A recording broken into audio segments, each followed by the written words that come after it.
Saludos, colegas. Soy el doctor Ernesto Fleites Marrero, especialista en ortopedia y traumatología de los servicios quirúrgicos de la Clínica Central Cira García. La Clínica Central Cira García ha organizado y auspiciado un ciclo de conferencias de varias especialidades en aras de contribuir a la docencia y la enseñanza de la ciencia de la salud en nuestro país. Hoy vamos a compartir con ustedes la conferencia Tumores espinales primarios en el niño. La epidemiología de estos tumores realmente no asusta mucho.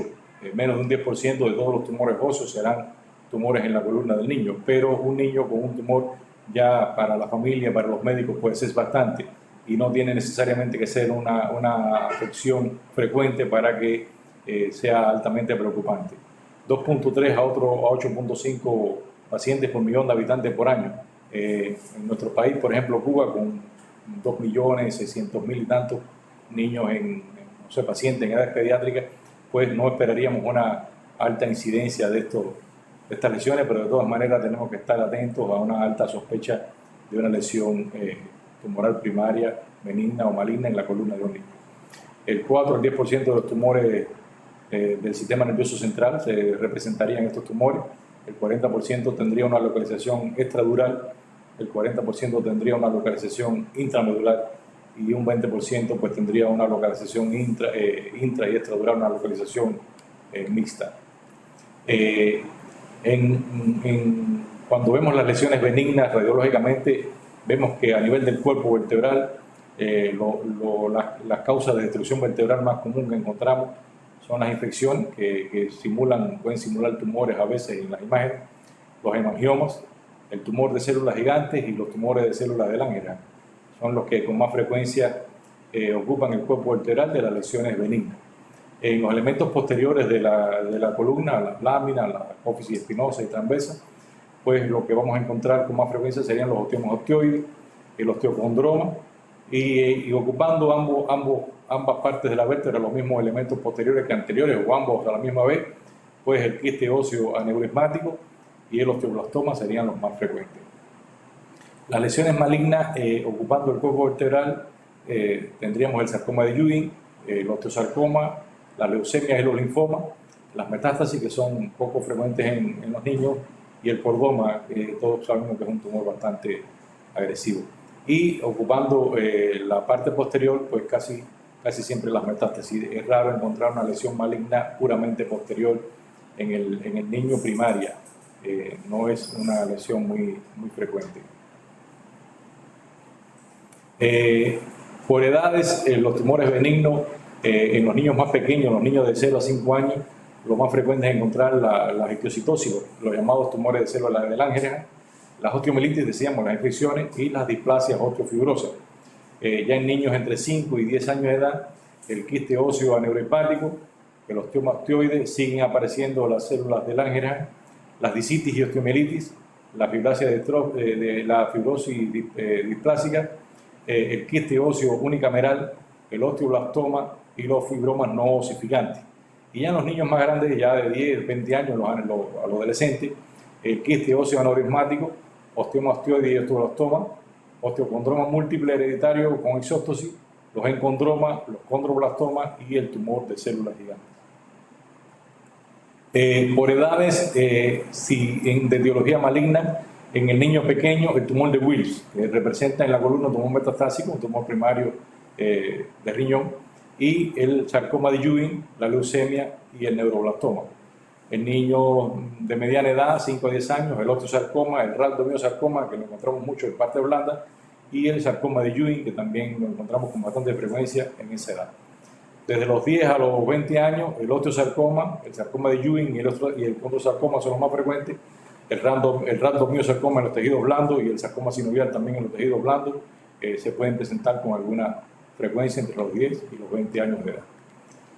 Las manifestaciones clínicas, el dolor. Lo más importante a la hora de la sospecha de un tumor en un niño es un niño que refiere dolor. Es raro que un niño refiera dolor. El niño a veces no quiere ir a la escuela, no quiere cumplir una tarea determinada y se queja de un dolor más que otro, pero uno ve que se queja de dolor ahora, después no, después corre. Pero el niño que se queja de dolor relativamente frecuente, el niño que uno ve que abandona juegos, que abandona actividad porque refiere dolor, es un niño que tenemos que darle mucho valor, y sobre todo hace dolor relacionado al movimiento. El dolor que cuando el niño hace una actividad se exacerba, ese dolor siempre tenemos que darle mucha importancia cuando el niño hace esa referencia.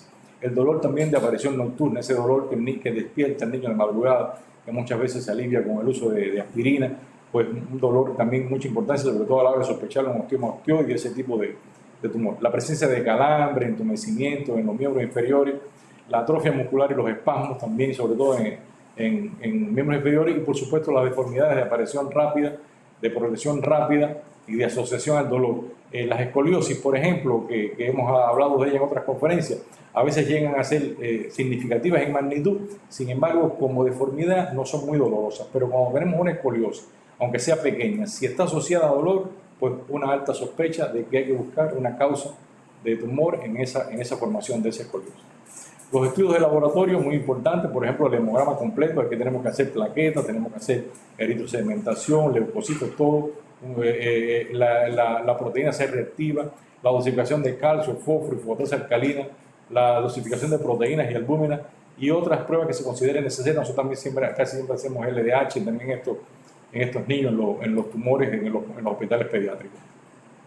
La obtención de imágenes, o sea, a los niños siempre hay que hacerles radiografía, pero si las radiografías son negativas y el dolor es continuo, o si en la radiografía existe el más mínimo signo de desconfianza de que pueda aparecer otras lesiones, pues entonces ir a la obtención de tomografías computarizadas y de imágenes por resonancia magnética. Cuando ya tengamos ya más sospecha del tumor, entonces vamos a la gamografía ósea, al PET-CT si lo tenemos disponible y a los angiogramas cuando sean necesarios. La biopsia es lo más importante de un tumor, por supuesto, es la que obtiene el tejido útil para el diagnóstico, y lo más importante de esa biopsia también es que por ella se obtenga tejido útil para el diagnóstico. Nosotros siempre empleamos la biopsia como el último examen diagnóstico, mientras quede por hacer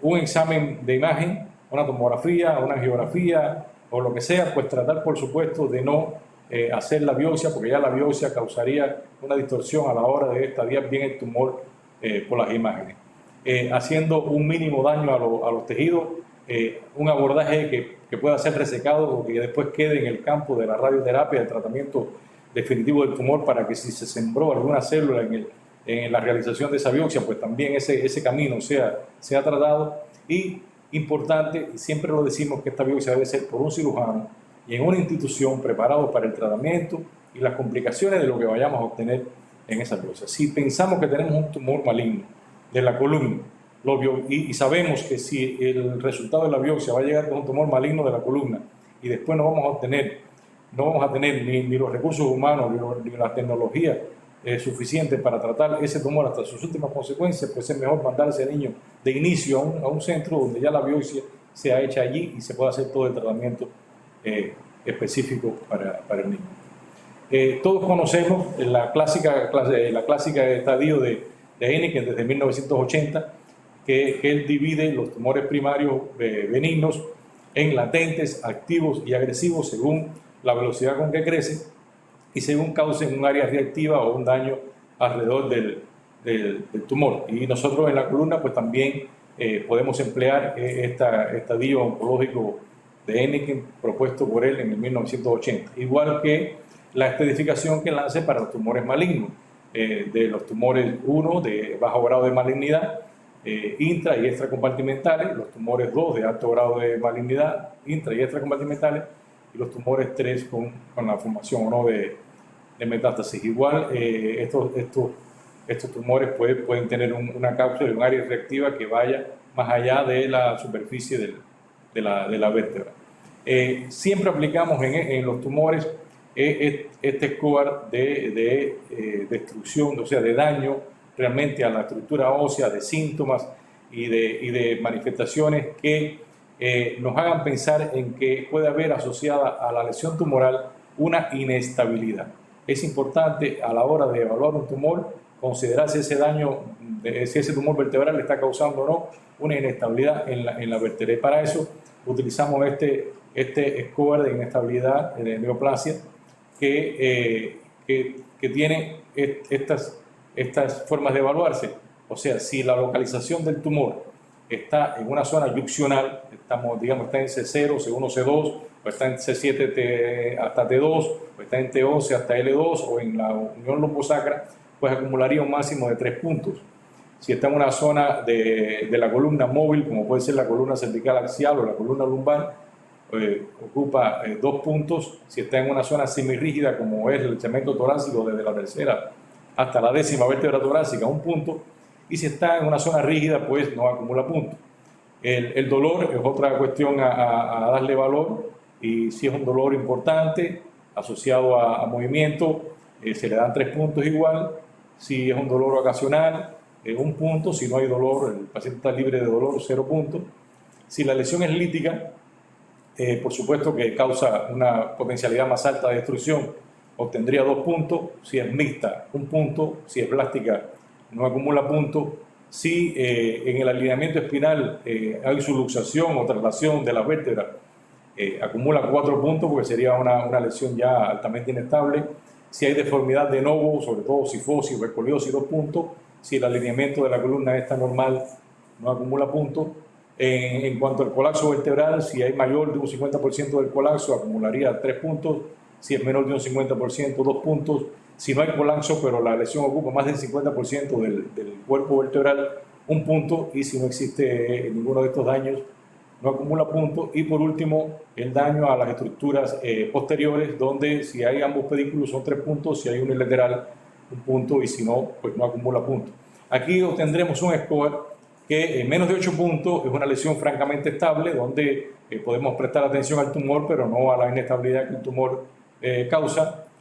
Más de 13 puntos es una lesión altamente inestable, donde ya se requiere de cirugía sobre esa inestabilidad, aparte de la cuestión oncológica que nos asista por el tumor. Y entre 7 y 12 puntos pues estará en un área indeterminada, donde las decisiones tendrían que tomarse por otras causas o otras variables que evaluemos de forma más individual. Nosotros, en nuestro servicio, no es una clasificación que tenemos todavía aprobada, ni podemos llegar a una recomendación todavía, porque nuestra casuística pensamos que no acumula los suficientes casos como para estar dando esta recomendación, pero en niños menores de 10 años, donde el tumor causa una compresión de una de las placas terminal en mayor de 30% en cualquiera de los planos, por el alto probabilidad de desarrollar en los 2 años que le sigue una deformidad, en estos casos damos 1 punto adicional. Repito, es una puntuación que evaluamos nada más en niños menores de 10 años y que tengan más de un 30% de acuñamiento de una de las placas terminales por la lesión destructiva que ocupa el tumor. Viste hace una clasificación más que nada para ayudar a la indicación de la radioterapia, lo mismo estereotáxica que convencional, y agrupa en tres grandes grupos. En el grupo A ustedes ven donde la lesión es una lesión intraósea, o si va hacia el canal raquídeo lo hace muy periféricamente, en un tipo 1A o 1B o 1C. El 1C llega incluso a contactar con la médula espinal, pero no modifica esa médula espinal, solamente llega a contactar con la columna del líquido suprarraquídeo, el 1B y el 1C.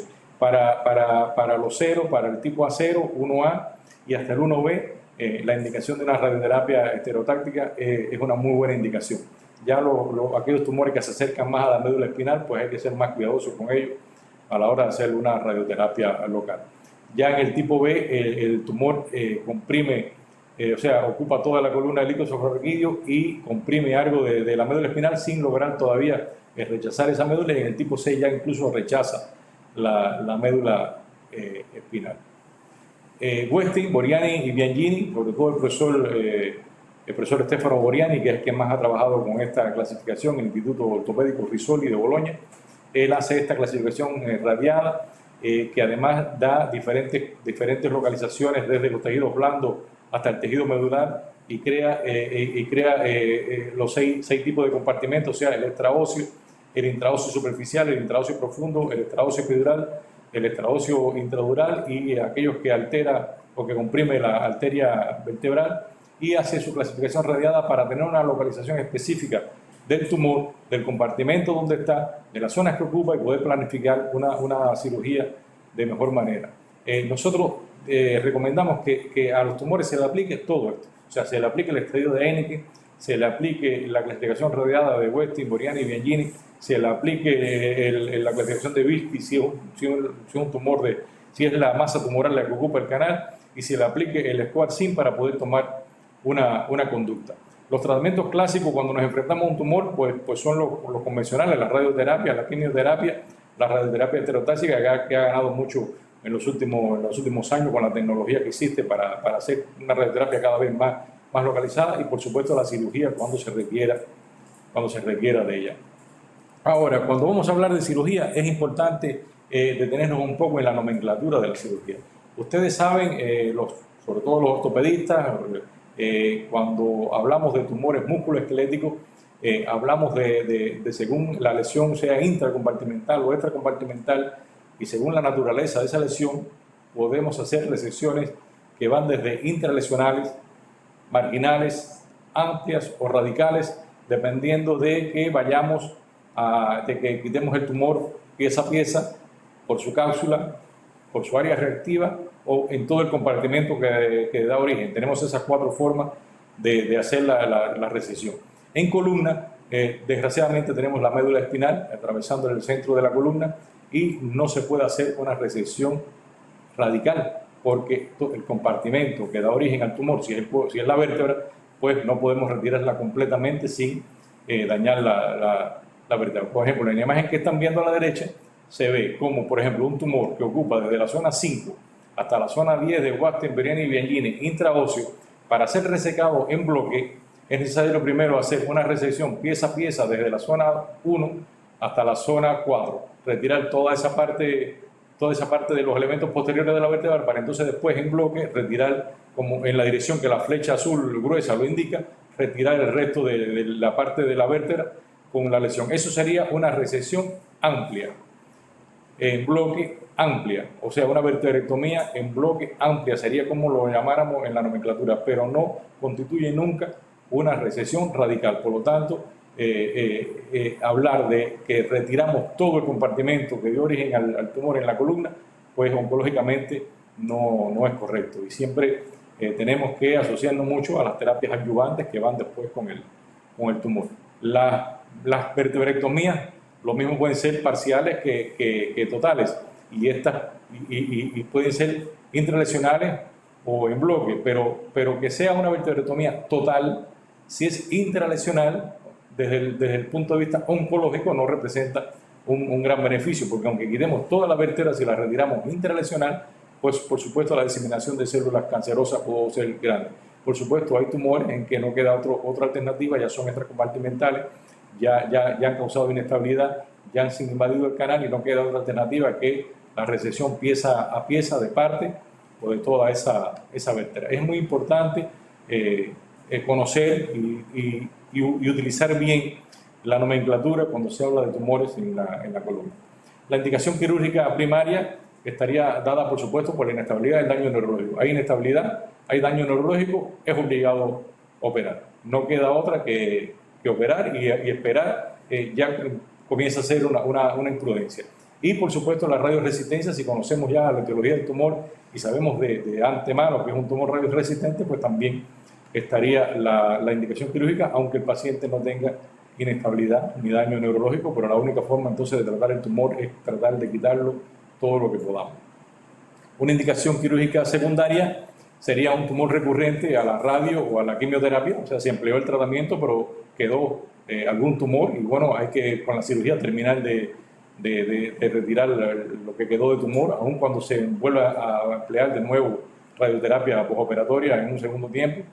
Síntomas neurológicos progresivos, incluso bajo el tratamiento de quimio o radioterapia, un tumor progresando con compresión, o sea, que veamos que el tumor va invadiendo más y más el conducto raquídeo y que no va respondiendo a la terapia clásica de quimio y radioterapia, y la inestabilidad por radioterapia, o sea, a veces el tumor no es inestable en el momento que lo diagnosticamos, sometemos al paciente a radioterapia, recuerden que es un niño, tiene placas terminales, está en crecimiento, y la radioterapia puede causar daño a ese hueso, daño a esas articulaciones, esos ligamentos, y comenzar a tener una inestabilidad causada por la radioterapia. Entonces, aparte de la radioterapia, sería necesario entonces el tratamiento de la inestabilidad.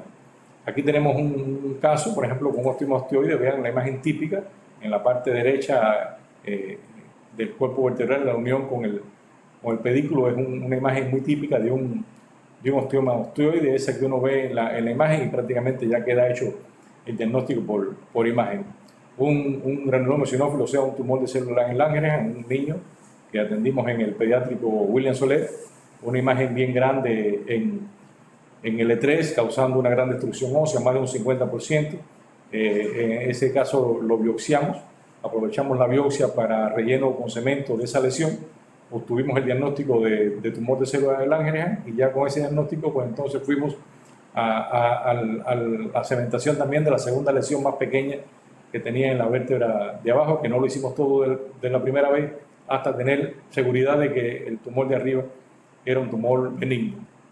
Un niño que ha evolucionado bien, su sintomatología fundamental era dolor con ritmo mecánico, ya un niño grande, un adolescente, y ya prácticamente al término de su pubertad, y no ha quedado con ninguna secuela. En la imagen axial superior a la derecha, vean que ya prácticamente el quiste era una pared fina, lo que había entre el quiste y el condón raquídeo, a punto de ella de invadir el canal raquídeo. Un caso 2 de un osteomastoide. Este caso es un caso de una experiencia importante, un caso que ya de una muchacha adulta, pero que veníamos tratando desde hace mucho tiempo, con un dolor cervical, con una radiculitis. No aliviaba con la sintomatología, con los tratamientos, no aliviaba con la fisioterapia. Por supuesto, por la edad, ya no pensábamos de un tumor de la infancia, sino pensábamos de una radiculopatía por una hernia discal foraminal. En una clínica del dolor se le hicieron algunos bloqueos facetarios, el dolor aumentó, pensamos que entonces se había creado una asepsia ahí sinovial en la articulación por los bloqueos facetarios, y bueno, teníamos una mala evolución de esta muchacha. La doctora Barroso, una experimentada radióloga del Instituto de Neurocirugía y Neurología, nos dijo: yo creo que es un osteomastoide. Pensamos que era imposible que fuera un osteomastoide.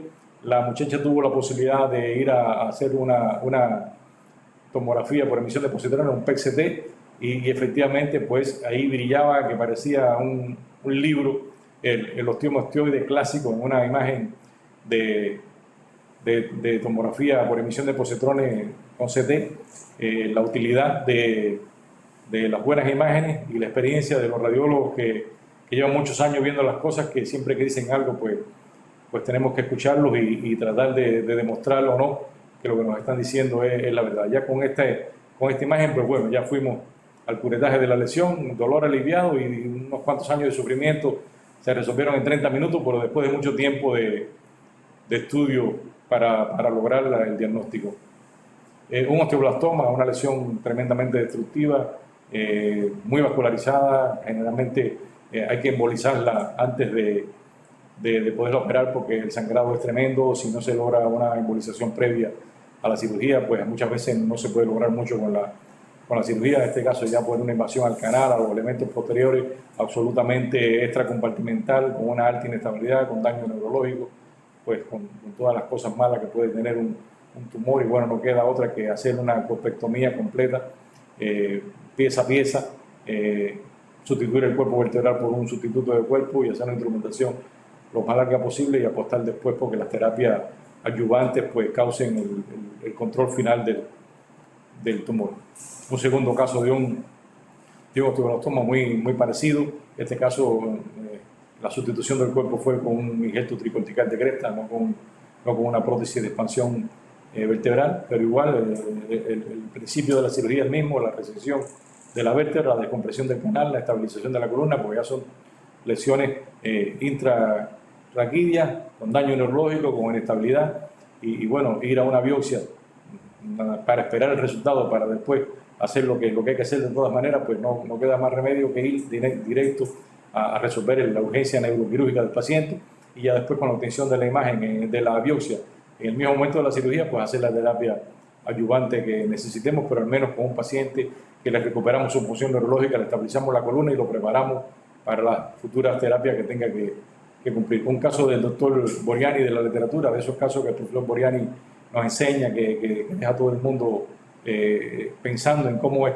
posible que se puedan hacer este tipo de cirugía. Bueno, son centros con una experiencia en tumores tremenda, un cordoma con una destrucción vertebral tremenda, en una situación anatómica también dificilísima como es la unión toracolumbar, y una corpectomía amplísima, una sustitución de varios cuerpos por ese cage que ustedes ven allí en el dibujo de la derecha en la tomografía reconstruida, y esas instrumentaciones combinadas cervicales y torácicas que realmente son 8 o 10 horas de cirugía, pero que el mensaje de este caso no es darle más valor o menos valor a la habilidad o la pericia de un cirujano, sino que no nos rindamos ante un tumor por agresivo que parezca, que sobre todo en un niño siempre vale la pena hacer la descompresión, hacer la estabilización y después luchar con todas las herramientas que tengamos en la mano, con las terapias ayudantes si las requiere, para tratar de que ese niño tenga calidad de vida y expectativa de vida toda la que pueda alcanzar. Un condrosarcoma, también un tumor súper agresivo. Vean la imagen clásica en la vista axial del condrosarcoma, en la vista sagital como toma prácticamente casi todo el cuerpo vertebral, con esa zona reactiva tan clásica del condrosarcoma. Una destrucción tremenda de este otro condrosarcoma ya a un nivel lumbar más bajo. Aquí sí se hizo primero la biopsia y después entonces la resección en bloque de la lesión con la reconstrucción del cuerpo vertebral y también la estabilización. Todos estos son tumores agresivos, tumores con alto grado de daño óseo, tumores extracompartimentales, tumores con daño neurológico, tumores con alto grado de inestabilidad, y requieren por supuesto de este tipo de cirugía.